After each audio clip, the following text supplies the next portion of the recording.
Bonjour et bienvenue, nous explorons aujourd'hui le déclin d'une icône automobile, une trahison mécanique qui ébranle les fondations mêmes de la passion pour la conduite.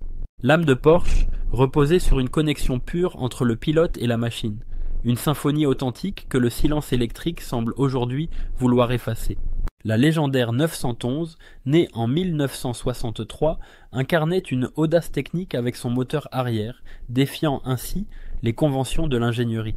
Ce qui devait être une faiblesse conceptuelle est pourtant devenu sa plus grande force, créant un comportement unique et une agilité absolument redoutable sur la route.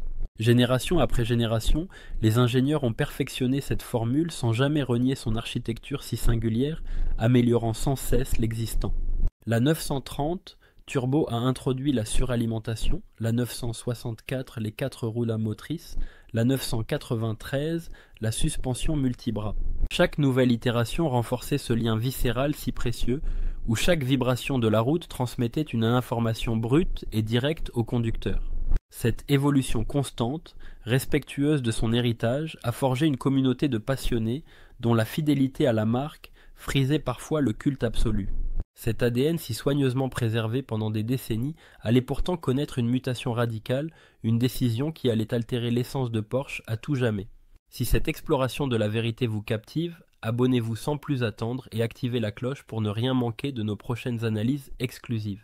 L'année 2002 marque l'introduction du Cayenne, provoquant un véritable séisme chez les puristes qui criaient à la trahison des valeurs de légèreté et de sportivité.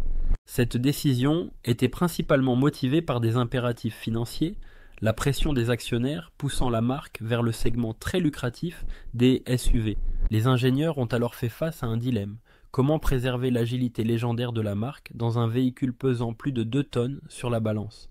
Cette diversification a profondément transformé la clientèle, les passionnés cédant progressivement leur place à des acheteurs en quête de statut social et de prestige.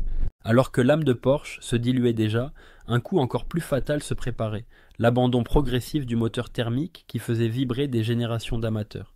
Le projet Taycan fut présenté comme une révolution, une promesse de sportivité modernisée, masquant une réalité bien plus pragmatique et moins glorieuse pour la marque. Cette transition était en réalité dictée par la pression réglementaire européenne, une obligation de réduire les émissions de CO2 sous peine de lourdes amendes. Le développement s'est fait dans une précipitation inhabituelle, forçant les ingénieurs à de nombreux compromis techniques, notamment sur le poids et les sensations.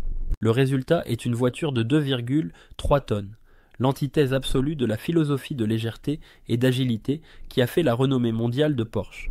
L'investissement colossal de 6 milliards d'euros dans ce projet aurait pu servir à perfectionner les modèles thermiques ou développer des solutions hybrides plus fidèles. La connexion viscérale entre l'homme et la machine disparaît au profit d'une expérience de conduite aseptisée, presque interchangeable avec d'autres véhicules premium. Les chiffres de vente confirment ce désaveu, avec moins de 25 000 unités vendues en 2022, loin de l'objectif initial de 40 000 véhicules. La stratégie de conquête a également échoué, la majorité des acheteurs étant déjà des clients de la marque et non de nouveaux venus sur le segment électrique. La valorisation boursière a chuté de 30%, reflétant les doutes croissants des investisseurs quant à la viabilité de cette stratégie électrique radicale. La marge opérationnelle de la Taycan peine à atteindre l'équilibre, alors que chaque 911 vendu génère des profits considérables pour le constructeur. Pire encore, les défaillances concrètes se multiplient, ternissant l'image d'excellence et de fiabilité si chère à la marque allemande et à ses fidèles clients. L'autonomie réelle s'avère décevante, plafonnant à 250 km sur autoroute, transformant les longs trajets en un véritable casse-tête logistique.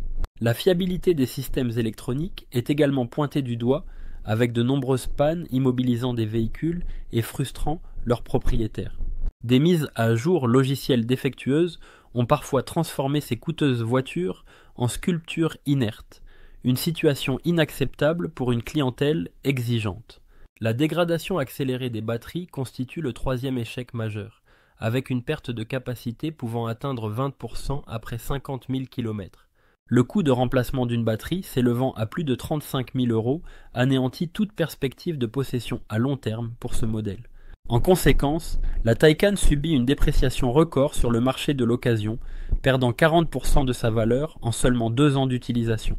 Cette situation contraste fortement avec la stratégie de Ferrari qui intègre l'hybridation de manière mesurée sans jamais renier son héritage mécanique et sonore. L'instabilité managériale chez Porsche depuis 2015, avec une rotation accélérée des dirigeants, a contribué à cette dérive stratégique et à ces décisions. L'obsession des volumes de vente a transformé un constructeur d'exception en une marque premium presque généraliste, diluant son image auprès des puristes.